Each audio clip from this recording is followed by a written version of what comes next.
আসসালামু আলাইকুম সুপ্রিয় দর্শক।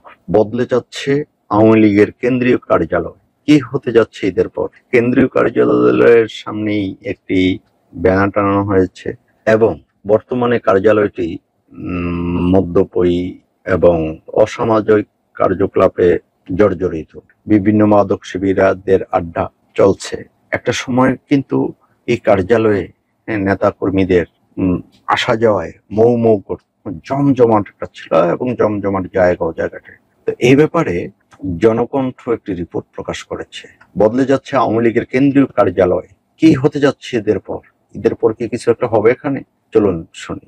রাজধানীর ব্যস্ততম এলাকা গুলিস্তানে অবস্থিত আওয়ামী লীগের কেন্দ্রীয় কার্যালয় বর্তমানে এক ভিন্ন চেহারায় দেখা যাচ্ছে। আগে যেখানে রাজনৈতিক কর্মকাণ্ড চলতো, এখন সেখানে দেখা মিলছে পরিত্যক্ত ভবন, মাদকাসক্তদের আড্ডা ও বিভিন্ন অনিয়মের চিত্র। তবে এই দৃশ্য ঈদের পর বদলে যেতে পারে, এমন ইঙ্গিত মিলছে সাম্প্রতিক ঘটনা প্রবাহে।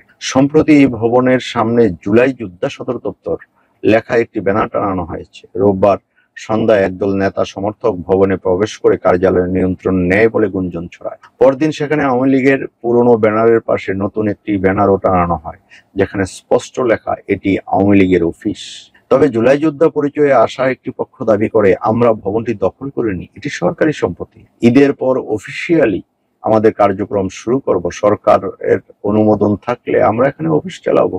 তারা আরো বলে, আওয়ামী লীগের কোনো কার্যক্রম এখানে চালাতে দেওয়া হবে না, আমরা ফেসিবাদের বিরুদ্ধে অবস্থান নিয়েছি। একজন সদস্য অভিযোগ করেন তাকে গুলি করে আহত করা হয়েছে এবং চিকিৎসার সময় পেট থেকে ব্যাটারি ও পিন বের করা হয়। তার দাবি, এই ভবন ফ্যাসিস্টদের ছিল, এখন আমরা এখানে এসেছি আমাদের অধিকার প্রতিষ্ঠা করতে।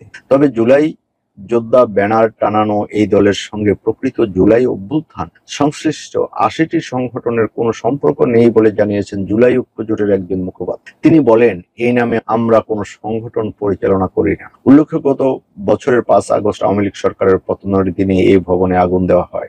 এরপর থেকে এই ভবনটি ব্যবহার না হয় মাদক সেবীদের আড্ডা ও নানা অপরাধমূলক কর্মকাণ্ডের রূপ।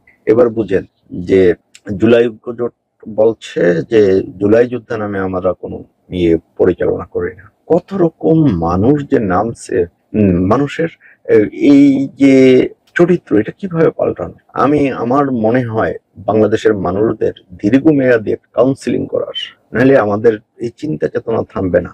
এই যে খারাপের দিকে এই যে অভ্যস্ত হয়ে গেছে মানুষ, কিভাবে টাকা ইনকাম করবে, কিভাবে কাকে মারবে, ধরবে, কারটা দখল করবে, কি করবে, কেন রে ভাই এসব কেন?